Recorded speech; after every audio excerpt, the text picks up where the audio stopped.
vous bénisse. Que le Seigneur vous bénisse. Que le Seigneur vous bénisse. Gloire au Seigneur. Nous pouvons nous asseoir un petit moment. J'espère que vous allez bien. D'accord, donc avant la prédication de cet après-midi, j'aimerais inviter d'abord l'honorable le papa Robert qui nous apporte quelques petits moments de conseil vu qu'il rentre déjà la semaine prochaine. Je vais lui accorder peut-être 30 minutes pour des petits conseils conformément à la parole de Dieu. Amen. Et moi je crois qu'il n'est pas venu seulement ici pour des soins médicaux, parce que c'est Dieu qui conduit les pas des justes. Oui, si tu es prudent, tu peux recevoir un très bon conseil, parce que Dieu fait toujours des choses d'une façon inhabituelle. Amen. Donc là, j'invite notre bien-aimé, acclamons le Seigneur. Que Dieu vous bénisse. Amen. Amen. Que le Seigneur Jésus-Christ nous bénisse tous. Je remercie aussi le pasteur qui a tenu que je dise quelque chose. Étant donné que vous êtes des jeunes gens, la plupart, nous tous nous sommes passés par là, comme vous êtes. Personne n'est né papa, personne n'est né maman. On commence quelque part jusqu'à devenir papa et maman. Et je crois que la petite expérience que nous avons eue dans la vie, je sais que je ne serai pas long, mais je crois que Dieu aidant, ce ne sera pas la dernière fois, on aura toujours le temps de se voir. Mais pour ne pas trop tarder, selon quand nous chantons nos hymnes nationaux, on se met debout. Je crois que la parole de Dieu, c'est l'hymne national des chrétiens. Et nous devons la respecter. Prenons nos Bibles. Je crois que vous avez déjà lu ça, mais qu'à cela ne tienne. Marc 10, à partir du verset 17.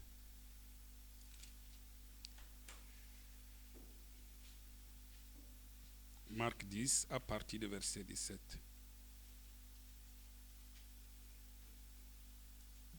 Je crois que tous nous sommes là. Le téléphone, ce n'est pas une Bible. Bon, on va en parler. Lisons un peu. Comme Jésus se mettait en chemin, un homme accourut et se jetant à genoux devant lui. Bon maître, lui demanda-t-il, que dois-je faire pour hériter la vie éternelle? Jésus lui dit, pourquoi m'appelles-tu bon? Il y a un de bons que Dieu seul.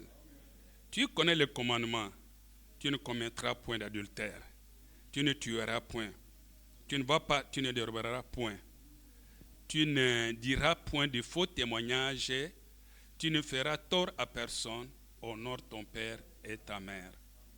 Il lui répondit, maître, j'ai observé toutes ces choses dès ma jeunesse. Jésus les a regardé les mains et lui dit, il te manque une chose, va, vends tout ce que tu as, donne-le aux pauvres, et tu auras du trésor dans le ciel, puis viens et suis-moi. Amen. Père Céleste, nous sommes très reconnaissants cet après-midi en ce lieu. Personne n'a fait un effort pour qu'il soit debout et en vie. Ce sont tes bontés qui se renouvellent à chacun de nous. Et nous ne pouvons pas être ingrats. Comme dit ta parole, que tout ce qui respire loue ton bon nom. Dieu, tu as donné même l'ordre au monstre qui est dans l'eau, monstre marin, et nous qui te ressemblons. Tu as dit même aux bébés qui sont à la mamelle de t'adorer. Aux jeunes et aux vieux, nous voici en ce lieu pour t'adorer, pour t'honorer, pour t'élever, être reconnaissant de tout ce que tu as fait pour nous. Bénis ce lieu, bénis les pasteurs, prends le contrôle de cet endroit. Sans toi, nous ne pouvons rien, Seigneur. Nous avons lu, mais nous ne sommes pas capables d'interpréter ça.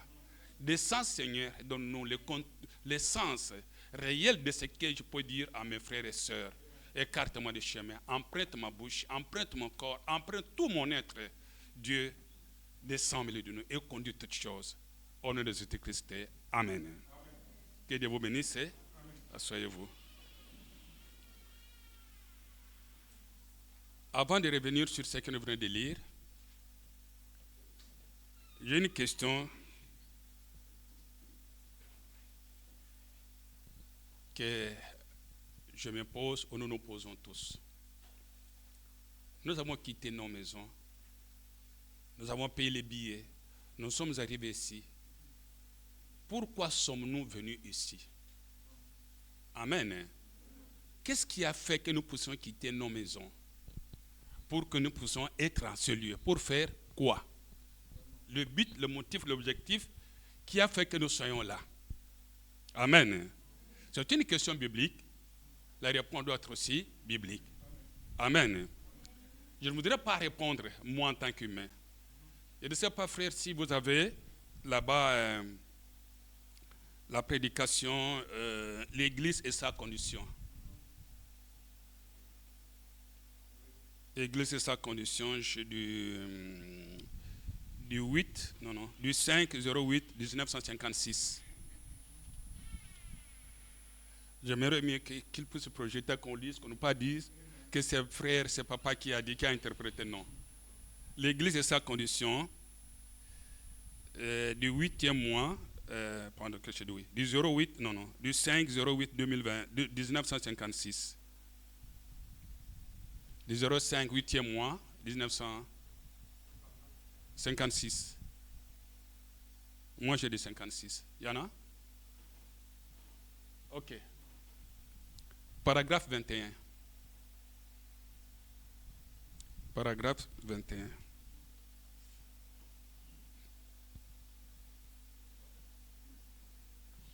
Ok. Lisons. Ce matin, je désire vous parler en parabole, de telle façon que même la personne la plus irreligieuse qui se trouverait ici soit capable de comprendre. Nous venons à l'église pour nous, lisez, c'est la main. Pour faire quoi? Nous venons à l'église pour, où ça? Pour nous améliorer. Amen. Continuons. Nous venons à l'église pour faire quoi encore?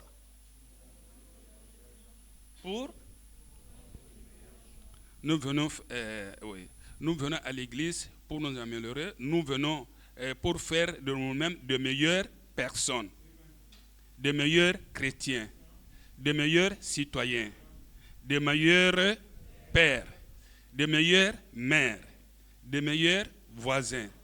Nous venons parce que Christ nous a dit que si nous venions et demandions quoi que ce soit en son nom, là nous sommes assemblés à 2 ou à 3, il serait avec nous pour nous l'accorder. Ainsi, qu'il y aurait-il de plus, de mieux pour nous aujourd'hui que de savoir que nous sommes venus à l'église pour devenir meilleurs. Amen. Pour élargir notre entendement. Et combien pourrait dire, c'est la raison pour laquelle je suis ici. Amen.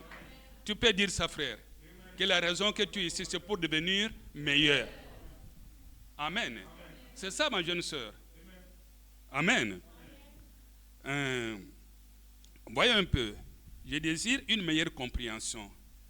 Et nous ne pouvons pas avoir une meilleure compréhension à moins que cela. Si nous désirons comprendre Dieu, cela doit sortir de la parole de Dieu. Amen. Parce que la parole de Dieu est ce que Dieu nous a donné pour nourrir nos âmes affamées.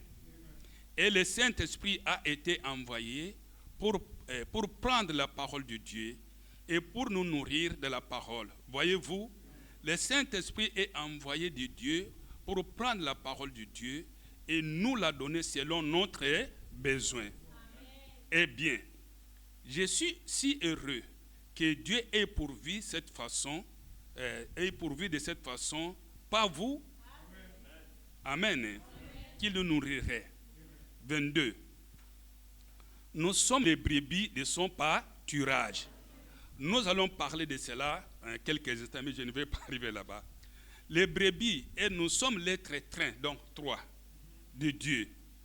Et lorsqu'il peut avoir le contrôle total de nous, Il peut nous conduire et nous guider. Amen. Dieu veut qu'il puisse prendre le contrôle total de ta vie, de ma vie. Amen. On se bat, personne n'est épargné au mal. Personne n'est épargné au péché. Mais on se bat. Amen. J'aimerais mieux, je crois vraiment dit, qu'il vienne me trouver, même si je n'essaye pas, je n'arrive pas à faire mais qu'il vienne me trouver en train de se battre. Peut-être il aura pitié de moi. Ah, il a essayé, il a tenté, elle a tenté, elle a essayé, mais ça ne va pas. Voilà la bonne volonté dans son âme, pas à l'extérieur. Amen. Et Dieu dira, ah non, ma fille, mon fils, entre. Parce que c'est une motte de terre qui est tellement faible que sans lui, nous ne pouvons rien faire de bon. Amen. 23. Or, il a plu à Dieu, lorsqu'il a envoyé Jésus sur la terre, de le représenter sous la forme d'un animal. Et cet animal était l'agneau. Et au commencement, dans le jardin d'Éden, comme préfiguration de la venue de Jésus, Dieu sacrifia un agneau comme offrande de remplacement. Cela faisait pressentir la venue du Christ. Je me suis souvent demandé pourquoi Dieu typifia Christ par un animal. Amen. Pourquoi Dieu typifie Christ par un animal, par l'agneau. L'agneau, c'est vraiment l'animal la plus douce. Amen. Et la colombe, c'est l'oiseau la plus douce. La colombe peut descendre sur l'agneau. L'agneau ne va pas crier. L'agneau sera intact. Mais si la colombe descend sur le chien va crier. Le chien va faire trop de mouvements. La colombe va faire quoi? Il va s'enfuir. Amen. Le Saint-Esprit doit descendre sur un chrétien. Si un chrétien, le chien c'est quoi? C'est le mal, c'est le péché, c'est la mauvaise vie, c'est la mauvaise conduite, c'est le mauvais comportement, c'est la haine, c'est la jalousie. Vous qui êtes ici, vous êtes des jeunes gens, les jeunes filles, les jeunes garçons. Il y en a qui ont quitté le Gabon, le Cameroun, un peu partout, la RDC. Vous êtes venus faire quoi ici? C'est pour étudier. Amen. Vous êtes venus pour étudier. Oui, vrai ou faux? Mais en arrivant ici, au lieu de rester sur la ligne de conduite, le motif, l'objectif par lequel vous avez quitté le pays, pour être ici, vous détournez votre motif. Vous détournez votre objectif. Mon frère, ma soeur, en faisant ça, est-ce que Dieu va vous bénir? Est-ce que là, vous devenez meilleur? J'ai constaté sur ma marche que nous les humains, nous n'écoutons pas les conseils. Nous n'obéissons jamais aux conseils. Nous les humains, nous obéissons aux conséquences. Je vous dis la vérité. Nous les humains, je vous dis la vérité, que nous n'obéissons jamais aux conseils.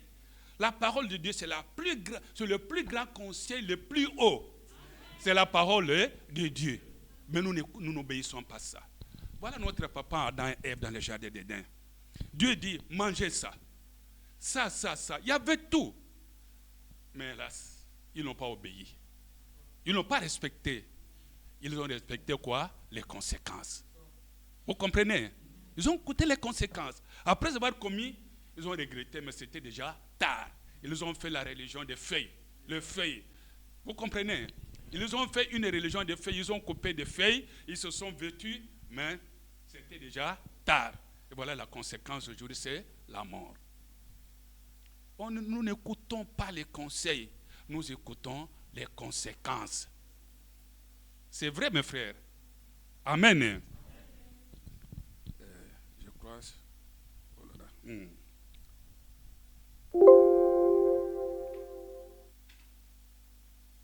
Oui.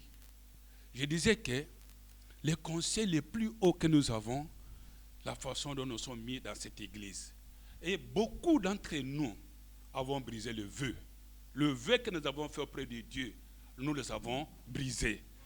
Combien qui ne sont pas baptisés ici? Excusez-moi. Combien qui ne sont pas baptisés ici? Tous nous avons été baptisés. Nous avons tous été baptisés. Et vous savez qu'en se faisant baptiser, après le baptême, c'est un vœu que nous faisons avec l'Éternel. Est-ce que vous connaissez ça? Vous connaissez ça? Donc en prenant, j'accepte de prendre le baptême. Donc c'est un vœu que nous faisons avec l'Éternel. Mais Dieu n'aime pas ceux qui brisent ce vœu-là. Je n'ai pas eu le temps de chercher ce verset-là. Signifie quoi? On vous prêche la parole de Dieu, vous croyez et vous acceptez. Et pour signification, et pour symbole, et pour montrer à vos frères, à vos sœurs, même à Dieu qui est au ciel, Seigneur, la vieille vie là que j'ai menée, je ne veux plus mener ça. C'est ça la signification du baptême. Cette ancienne vie là, et ça coule où ça? Dans l'eau. C'est parti. Maintenant, je prends une nouvelle marche. Avec qui? Avec Christ. Avec la parole de Dieu. Vrai ou faux? Mais quelques temps après, nous sommes là dans les mensonges, nous sommes là dans l'impureté, nous sommes là dans les critiques, surtout les soi-disant qui croient les messages de Frère Branham. C'est pitié. Le colportage, des racontards, des critiques. Mon frère, ma soeur, nous devons faire trop attention. Ces messages, ce n'est pas une blague. C'est une franche vérité. Malheureusement, je n'ai pas assez de temps. Pour la première fois que j'ai écouté ces messages, j'étais en préparatoire à l'IBTP comme vous étudiez. En 1984, j'étais à l'interne à l'IBTP. Je suis venu à Salongo rendre visite à mon cousin. Et c'était un certain mercredi, il m'a amené à l'église, à Rigini, à 206. Et c'est le pasteur Barouti qui a prêché. Je me rappelle, il a prêché le conflit entre Dieu et Satan. C'est ça sa prédication. En sortant, je n'étais pas encore baptisé, je n'avais pas encore cru, j'allais à l'église protestante. J'ai dit à mon cousin, pour la première fois quand je vais prêcher le conflit entre Dieu et Satan. Mais je n'étais pas encore converti. Je n'étais pas encore baptisé. Ce n'est que 5 ans plus tard que j'ai eu mon baptême. Et c'est 20 ans plus tard, c'est en 2004 que j'ai pu prêcher cette prédication-là. Et j'étais devant un fait accompli. J'étais huissier, diacre à l'église. Les pasteurs étaient partis en réunion à Pointe-Noire. L'autre diacre était parti aux États-Unis, frère Conny, le professeur de l'université. Un des diacres était allé chercher sa maman qui était malade. Je suis resté seul à l'église.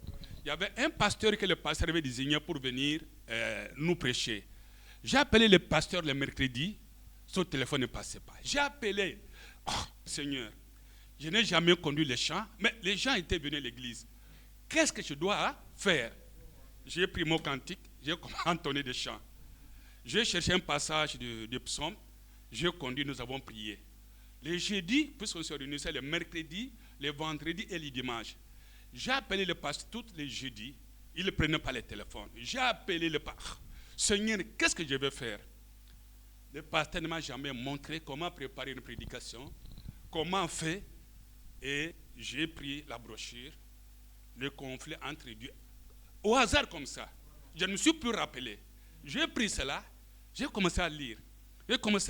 Le matin, les après-midi, le vendredi après-midi, nous venons à l'église, je conduis les chants. Je prends la Bible, je lis. Je prends ma brochure. Quand j'ai ouvert pour commencer à parler, j'ai commencé à trembler.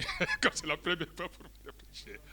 Heureusement, je ne sais même pas, j'ai commencé à entendre une voix dans mes oreilles. Et ce que j'entendais, c'est ce que j'ai parlé. J'entends, je parle. J'entends, je parle. J'entends, je parle. Le culte est terminé. Nous sommes partis. Le samedi, j'appelle le pasteur Mbele. On part. Le dimanche, je conduis le chant. Je lis la Bible. Je prends la brochure. Je commence toujours à trembler. J'entends le bourdonnement, le bruit dans mes oreilles. Jusqu'à ce que nous avons terminé le culte. J'ai fait 1 semaine et demie comme ça. Pour dire aux jeunes gens, quand Dieu vous conduit, quand Dieu vous donne une promesse, ne courez pas. Amen. Hein? Ne courez pas. Et si c'est le pasteur qui a insisté, papa apprend quand même, dit quelque chose. C'est comme ça que j'ai pris. Mais là, ce n'est pas le pasteur, c'est Dieu lui-même qui m'a mis devant un fait accompli. Puisque j'ai fouillé, je ne voulais pas. Le pasteur avait essayé une fois. Il dit, pasteur, excusez-moi de parler lingala. Je ne saurais pas. Mais un jour, Dieu m'a mis devant un fait accompli où je ne pouvais plus fuir. Mon frère et ma soeur, tel que nous sommes là, si réellement vous êtes une fille de Dieu, si réellement vous êtes un fils de Dieu, restez dans la soumission, dans l'obéissance à la parole de Dieu. Amen. Si nous vivons cet après-midi, ce n'est pas par un hasard. C'est pour sa gloire. C'est pour honorer son nom. Mon frère, ma soeur, nous sommes des humains. Il y a des besoins corporels. Mais Dieu a donné un processus, un moyen pour faire ça. Vous comprenez? Allez dire au pasteur, vous êtes ici. Pasteur, moi je n'arrive plus. Mais n'épousez pas les femmes avec l'argent des parents. Puisque vous êtes venus ici pour étudier, pour apprendre. Pour un jour, oui. Amen. N'épousez pas des femmes, ne faites pas les chéris ici. Vous êtes venus pour étudier pour votre avenir. C'est pour votre vie. Amen. Mon frère, si Dieu est dans votre vie, les gens vont vous appeler comme les gens sont habitués à dire, il a fait de la magie, il a fait des petites... Non. Celui qui a la plus grande bénédiction, c'est le Seigneur Jésus-Christ. Amen. Mon frère, ma soeur, je ne vais pas prendre beaucoup de temps puisque la pasteur doit parler. C'était tel que nous sommes là, nous formons une famille. Vous comprenez? Nous formons une famille. En 1999, je ne sais pas qu'est-ce qui s'est passé. Dieu m'a donné, moi et ma femme, une charge pour l'église. Chaque mercredi, chaque vendredi, chaque dimanche, nous devrons être à jeun. Je ne sais pas si c'est nous simplement qui l'avons donné cette charge ou d'autres, moi je ne sais pas. Puisque quand tu fais les jeûnes, ne dis à personne. C'est quelque chose de secret. Ne deviens pas triste, malheureux. Tu montres à tout le monde que tu es dans l'esprit de prière. Non, non. Faites si rien n'était. Reste normal. Lis ta parole. Marche et fais le travail que Dieu t'a donné. Et chaque mercredi, ma femme était à jeun, moi j'étais à jeun. Et on allait au culte pour soutenir les cultes dans nos prières, moi et ma femme. Et jusqu'au jour où Dieu a dit, un certain dimanche, nous étions au culte, nous avons prié, et on rentre le soir, on prie avec mon épouse, j'ai écouté la prière en famille, le Seigneur me dit d'enlever ces gênes, et que nous puissions continuer notre vie normalement, plus que ceux des gênes. Vous comprenez? Et quand on tourne les regards vers Christ, Dieu bénit, Dieu élève. Amen. Alors, il y avait un couple qui s'était marié en 1996, qui n'avait pas d'enfant. Et nous, on priait pour ce couple-là. Nous ne savions pas qu'ils avaient le problème d'accouchement. Alors, quand on priait, moi et ma femme, la prière en famille, il faut avoir cette prière en famille. La plupart d'entre vous aussi, vous êtes à 2, 3, 4 dans une maison, vous louez, vous formez une famille. Le soir, il ne faut pas être comme des souris. Amen. C'est la souris, le matin il sort, il part. Le soir, il entre. Mais un enfant de Dieu doit avoir la vie de la prière. Et lors de notre prière en famille avec ma femme, on n'avait pas de dons. Curieusement, nous entendons, ma femme parlait en langue. Et il y a eu l'interprétation. À cause, écoutez bien, à cause de l'obéissance et de la soumission de la femme de Condé envers son mari, je vais leur donner une fille. À cause de quoi? De la soumission et de l'obéissance de la femme, de sa femme envers son mari, je vais leur donner une fille. C'était vers la fin de 1999. Et nous sommes son épouse, non? Si nous sommes soumis et obéissants envers lui, il va nous priver ce qu'il a promis pour nous. Amen. Mes frères, mes sœurs, en 2002, au mois de juillet, la fille est née. Elle s'appelle aujourd'hui Espérance.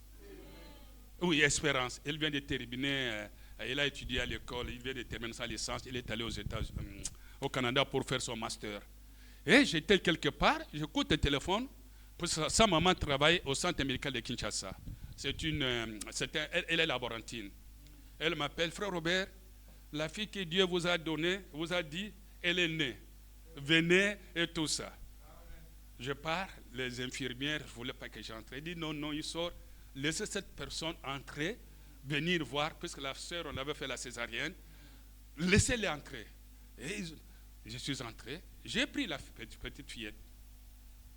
J'ai remercié le Seigneur. J'ai dit au Seigneur que ça ne s'arrête pas simplement à elle. Ajoutez-les. Amen. Hein? Ajoutez-les. Qu'il ait ses petits frères et ses petites sœurs. Dieu les a accordés au total 3 enfants. Amen. Un garçon et 2 filles. Sincèrement, mes frères, c'est un témoignage que je vous donne. Ça, c'est une personne envers une personne mortelle qui est soumise, qui est obéissant. Dieu fait ça. Et si nous sommes soumis, obéissants à lui, combien il ferait de grandes choses par rapport à nous? Amen. Combien il ferait de grandes choses pour nous qui sommes obéissants, soumis à la parole de Dieu. Vous comprenez? Donc, mes frères et sœurs, prochainement, on va le faire. Sincèrement, si nous nous conduisons correctement, honnêtement, sincèrement envers lui, Dieu nous bénira. Dieu, je vous dis la vérité sur cette terre, Dieu visite chacun de nous. Mais quand Dieu nous visite, nous sommes distraits. Vous comprenez? Quand Dieu te visite, Dieu visite chacun de nous, la plupart des fois nous sommes distraits et on perd tout. Là alors attendez la bénédiction que Dieu donne à tout le monde. Mais la bénédiction privée, individuelle, que Dieu a pourvu pour toi, tu la perds. Tu la perds, c'est fini. Tu la perds.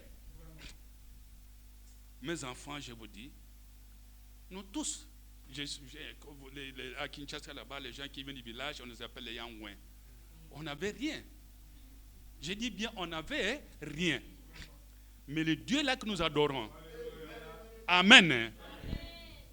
J'ai commencé mon commerce, je saute beaucoup de choses pour ne pas perdre de temps. C'est un témoignage pour vous encourager.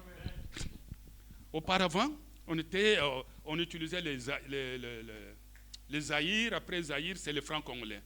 Et les francs congolais, quand ils sont venus, notre pays, il y a eu le problème des dollars dans notre pays, on a introduit les dollars. Et je n'avais jamais donné $50 comme dîme. J'ai prié, Seigneur, donne-moi de l'argent pour que je donne la dîme de $50. Dieu m'a donné aussi de l'argent, j'ai fait petit marché. Je suis dans le business, j'ai fait le commerce, j'ai une petite entreprise, je me débrouille un peu. Il m'a donné l'argent, j'ai fait bénéfice de $500, j'ai prélevé les $50, j'ai mis dans l'enveloppe, je suis allé donner. Et puis l'offrande, ainsi de suite. Quelques temps après, j'ai dit, Seigneur, je voudrais donner la dîme de $100. Le Seigneur aussi m'a donné le bénéfice de $1000, j'ai prélevé $100, j'ai mis, je suis allé donner. Et j'étais là calme. Et ainsi de suite. J'ai dit, Seigneur, cette fois-ci, j'ai sauté 150. Cette fois-ci, je voudrais donner $200.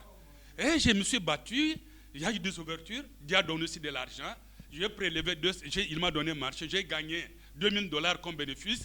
J'ai prélevé mes $200, j'ai mis dans l'enveloppe, je suis allé donner aussi ma dîme. Pour vous dire que quand Dieu trouve son compte dans votre vie, amen. Si Dieu trouve son compte dans votre vie, Dieu devient facile. Dieu devient malléable. Et il vous donne tout ce que vous avez besoin. Le problème est que quand Dieu nous donne quelque chose, on se détourne de lui. On devient égoïste. Or que Dieu, quand nous vivons sur cette terre, le Seigneur doit trouver son compte dans notre vie, dans votre vie, dans la vie de chacun de nous. Le Seigneur doit trouver son compte. Quand Dieu trouve son compte dans votre vie, mes soeurs, mes frères, vous verrez ce que le Seigneur va faire. Amen. Un autre petit témoignage, c'était en 2003. En 2003. Quand j'ai à Kinshasa là-bas, être locataire, c'est vraiment très complexe, difficile. J'ai trouvé une nouvelle maison. Et quand j'entrais dans cette maison-là, j'ai dit, Seigneur, ça c'est ma dernière maison que je vais occuper en tant que locataire. quand je vais quitter cette maison, je vais aller chez moi. Amen. Ce sont des témoignages que je vous donne qui sont réels et vivants. Ce n'est pas quelque chose d'imaginaire. Je dis, Seigneur, en 2003, ça c'est la dernière maison que j'occupe en tant que locataire. Quand je vais quitter ici, c'est pour aller chez moi. Amen. Mais je n'avais pas de l'argent. Où trouver l'argent? Et on était là, j'étais rassurant. J'ai continué à prier, Et mes frères et sœurs, en 2006, vers le début de l'année, j'ai trouvé un capital de $2500. Écoutez bien, en 2006. J'ai pris les $2500. Je suis allé chez mon pasteur. Il dit, pasteur, voilà cet argent que j'ai trouvé. C'est pour constituer mon capital. Prie sur cet argent. Le pasteur a prié sur ça. Vous qui cachez vos secrets à vos pasteurs. Amen. Vous qui cachez vos secrets à vos pasteurs. Ne les cachez pas. C'est un homme de Dieu. Il va vous aider. Le pasteur a prié sur cet argent-là, les $2500. Et j'ai commencé. J'ai eu mon bureau en ville. J'ai commencé à me battre, à se débrouiller. Et vous savez, à la fin de l'année 2006, c'était au mois de... Quel mois là? Au mois de septembre, je crois, au mois d'août. Au mois de janvier, je vais chez le pasteur, je lui donne 2500, il prie sur ça. Et vous savez quoi? À la fin, au mois de septembre 2006, je trouve l'argent pour acheter ma parcelle là où nous sommes. Vous comprenez? Je trouve l'argent pour acheter la parcelle là où nous sommes. Donc, quand on tourne le regard vers Christ, il y a la solution. Il y a la victoire. Il y a la délivrance. Amen. Alors, je me suis battu tant mieux que mal. On a donné un petit marché. Et nous avons fait, j'ai commencé à importer. Je n'importais pas. Dieu m'a donné une ouverture avec les Allemands. Je vous dis, quand on se confie à Dieu, comme dit dans sa parole, venez en moi votre Dieu. Abandonnez vos œuvres et vos projets réussiront. Amen. Par hasard, comme ça, au centre-ville, un vieux me dit, ah petit, toi tu es vraiment de bon comportement. Prenez cette carte, il y a une société allemande, écrivez-les. J'ai aussi écrit, ces Allemands m'ont répondu. Parce que je ne savais pas où acheter, je suis dans des équipements médicaux, des laboratoires, sur le site. Où trouver ça? Ce vieux-là m'a donné la carte de visite de ces blancs-là. J'ai écrit, ils m'ont répondu. J'ai écrit encore, ils m'ont répondu. Et quelques temps après, j'ai eu une petite commande. J'ai fait venir mes équipements de l'Allemagne. Au même année 2006 là, c'est là où Dieu a mis sa main. Et depuis lors, avec Dieu, nous ferons des exploits. Amen.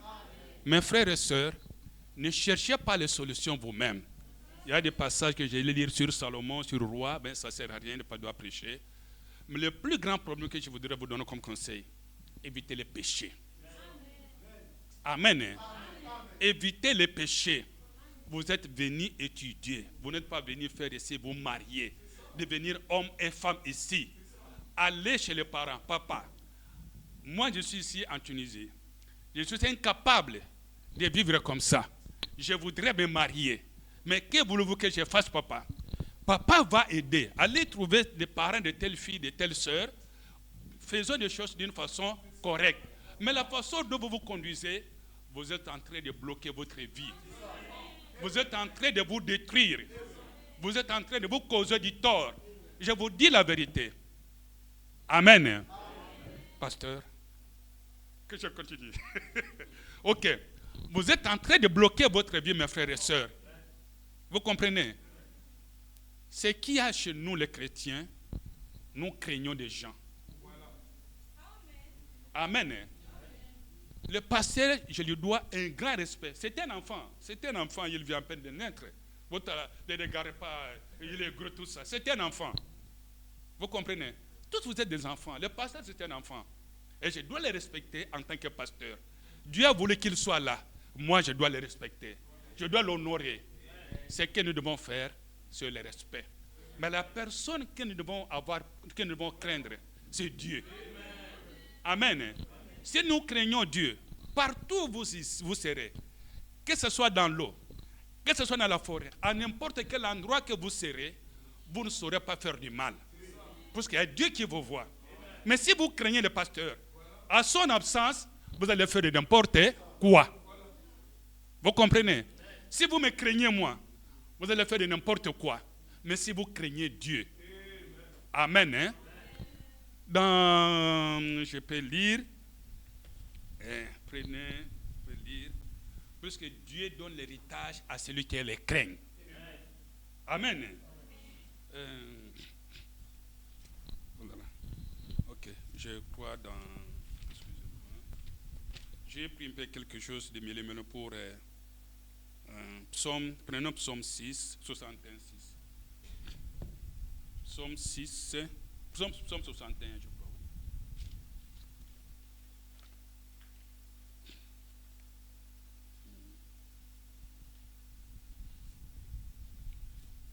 Psaume 61.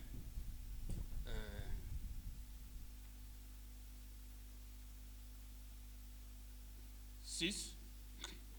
Psaume 61, 6. Amen. Lisons. Car toi, ô Dieu, tu exauces mes vœux. Tu me donnes l'héritage de ceux qui craignent ton nom. Ajoute les jours au jour du roi. Que ces années se prolongent à jamais. Amen. Mettez le roi là, toi. Mettez ton nom. Mettez ton nom. Amen. Maintenant, le roi David n'est plus en vie. Qui vit maintenant? C'est toi, c'est moi, c'est nous qui sommes en vie. Le roi David n'est plus en vie. Cette Bible a été écrite pour nous servir de modèle. Amen. Car toi, ô Dieu, tu exauces mes vœux. Tu me donnes l'héritage de ceux qui craignent ton nom. Ajoute des jours au jour des pasteurs. Chacun met son nom. Amen. Hein? Chacun de nous doit mettre son nom. Si nous prenons 1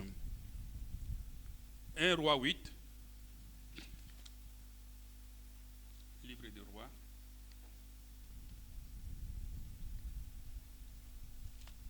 c'est où encore?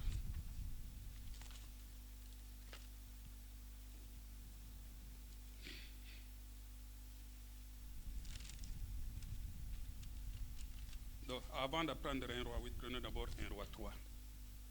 1 Roi 3 à partir du verset 5.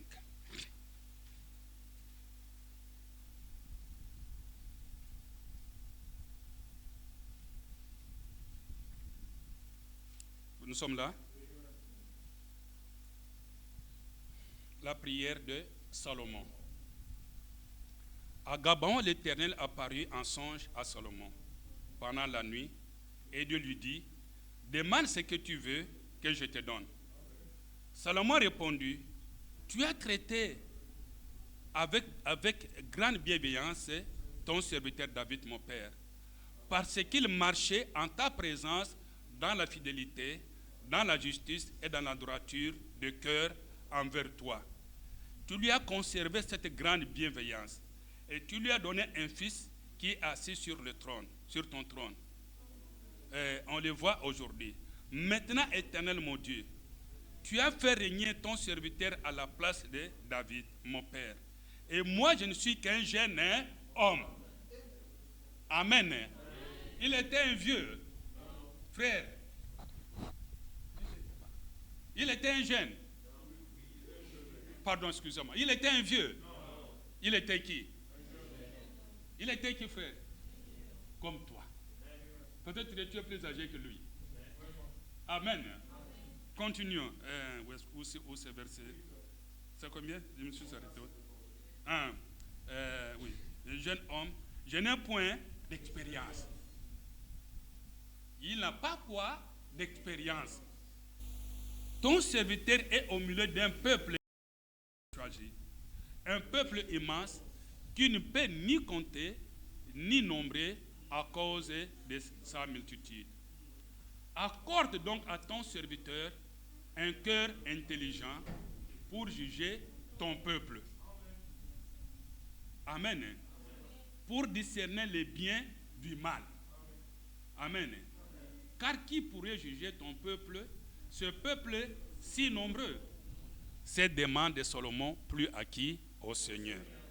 Et Dieu lui dit, puisque c'est là ce que tu demandes, puisque tu ne demandes pour toi ni une longue vie, ni les richesses, ni la mort de tes ennemis, et que tu demandes de l'intelligence pour exercer la justice, voici, j'agirai selon ta parole. Je te donnerai un cœur sage et intelligent, de telle sorte qu'il n'y aura eu personne avant toi et qu'on ne verra jamais personne de semblable à toi. Je te donnerai en outre ce que tu n'as pas à demander. Vous écoutez? Je te donnerai en outre ce que tu n'as pas demandé, des richesses, de la gloire, de telle sorte qu'il n'y aura pendant toute ta vie aucun roi qui soit ton pareil. Amen. Dans une des prédications, on a vieilli, je ne retiens plus. Frère Branham, que Salomon avait demandé le Saint-Esprit. Je ne sais pas, je crois, pasteur. Il y a une des prédications, il y a tout ça. Il dit que ce que Salomon avait demandé, Salomon a demandé le Saint-Esprit. Et comme lui a vu que Salomon demande le Saint-Esprit, le Saint-Esprit sans moyen, il va tomber. Vous comprenez? Avec le Saint-Esprit, il ne mange pas, il n'a pas d'habit, il n'est pas bien soigné. Il va commencer à regretter. Il va murmurer. Le murmure, ce n'est pas une très bonne chose. Amen. Mon frère, ma soeur, tu peux murmurer pendant toute une année, il n'y aura jamais solution. Mais tu peux prier même pendant 10 minutes avec un cœur sincère. Dieu va répondre. Amen. Le murmure ne résolve absolument rien. Mais c'est la prière qui change les circonstances. Vous voyez, Salomon a demandé d'abord quoi? Le Saint-Esprit, la sagesse. Comme nous aussi, nous sommes des jeunes gens. Vous avez des projets, des programmes. Ah, moi, si je termine les études, je vais me marier. Elle aussi, Seigneur, pourquoi pour moi un bon mari? Et tout ça. Vous avez des projets. Mais nous, à notre âge, c'est que ce n'est pas encore recherché. Dans cette prédication, il y en a un frère qui en parle, je ne peux pas aller plus que... Alors, nous, ce que nous avons de faire, c'est de prier pour vous. De prier pour vous. Que Dieu vous garde. Que Dieu vous bénisse. C'est pourquoi nous faisons des efforts. Même il n'y a pas assez de grands moyens. Ah non, je veux que ma fille devienne quand même utile. Je veux que mon fils soit quand même utile. Peut-être que nous serons plus vivants, qu'ils puissent être des colonnes. Quand eux naissaient, Shadrach, là c'est mon 4e fils, à tout moment qu'ils naissaient, sur clinique universitaire, j'allais, Seigneur, merci de m'avoir accordé cet enfant. Je l'ai soulevé à l'hôpital. Père, que cet enfant, quand il va grandir, quand nous serons fatigués, quand nous ne serons plus, qu'il devienne des colonnes dans ta maison. C'était ça ma prière et mes prières pour tous ces enfants qui sont nés. Amen. Et vous, qui êtes encore des jeunes gens, quand vous allez vous marier et vous voulez avoir un enfant, ne le faites pas comme des souris. Agenouillez-vous. Priez d'abord. Vous comprenez? Ma fille, moi je suis papa. Je vous le dis. J'ai de l'expérience que je vous dis ça. Vous comprenez? J'ai de l'expérience. Agenouillez-vous, Seigneur. Nous voulons voir un enfant. Mais nous ne voulons pas avec ce monde qui est pourri, nous voulons qu'il y ait un enfant qui va te craindre. Que ce soit une fille, que ce soit un garçon, qu'il soit soutenu par toi, qu'il soit gardé par toi. Donne-lui le cœur là, l'amour envers toi. Quand il va grandir, qu'il puisse te servir. Frère, vous verrez. Vous ne ferez pas d'effort pour éduquer, pour encadrer cet enfant-là. Puisque vous l'avez déjà consacré à Dieu. Vous comprenez? Cet enfant est déjà consacré à Dieu depuis le ventre de la maman. Amen. Prenons encore un roi, c'était où encore?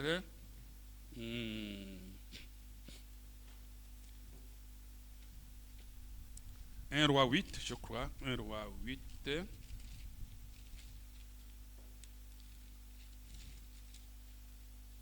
Un roi 8, je crois, verset, excusez-moi mes frères. Un roi 8, 22, 25. 1 roi 8, 22, chapitre 22, 25.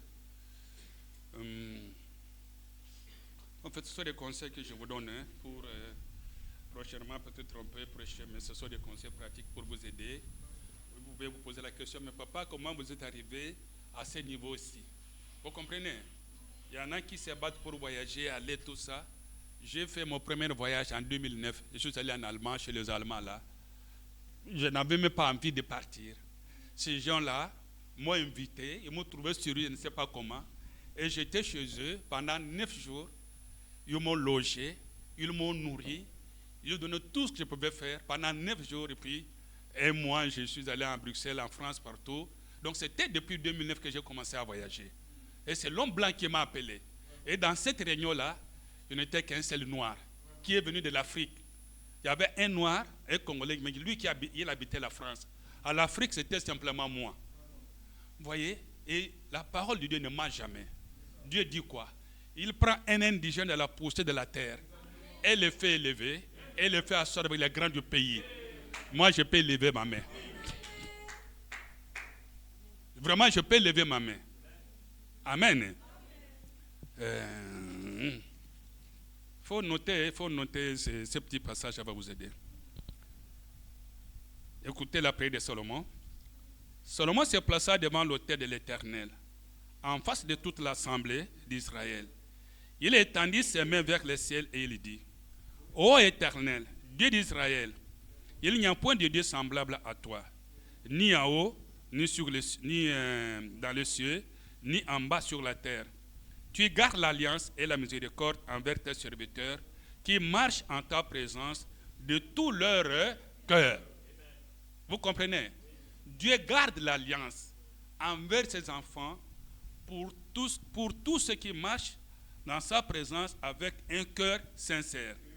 Ainsi, tu as tenu parole à ton serviteur David, mon père.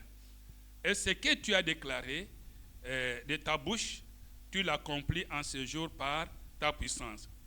Maintenant, Éternel, Dieu d'Israël, observe la promesse que tu as faite à David, mon père, en disant: tu ne manqueras jamais devant moi d'un successeur assis sur le trône d'Israël, pourvu que, c'est là qui est important pour moi, pourvu que tes fils prennent garde à leur voix et qu'ils marchent en ma présence comme tu as marché en ma présence.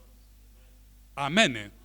Mon frère, pour que tu bénéficies les bénédictions de l'Éternel, amen, comme a dit Moïse à Josué, moi je pars, tu restes avec ce peuple, c'est toi qui vas donner le repos à ce peuple.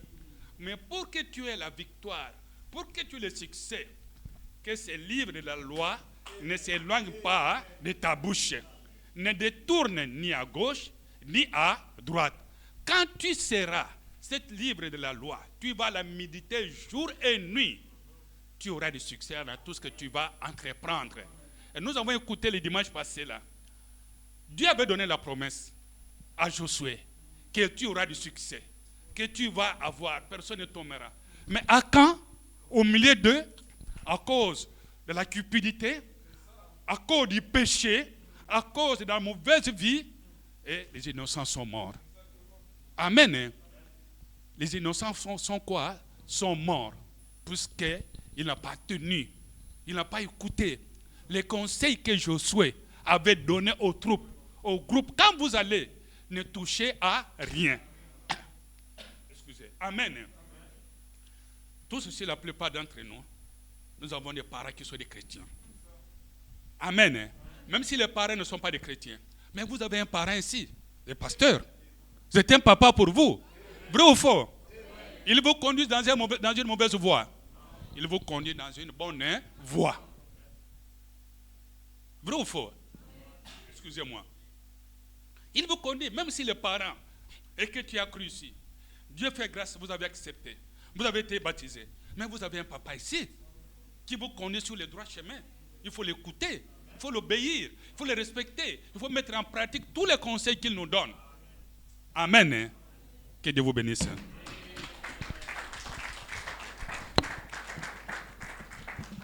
Merci, pasteur.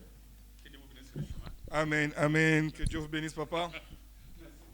Ça a toujours été un plaisir d'écouter les...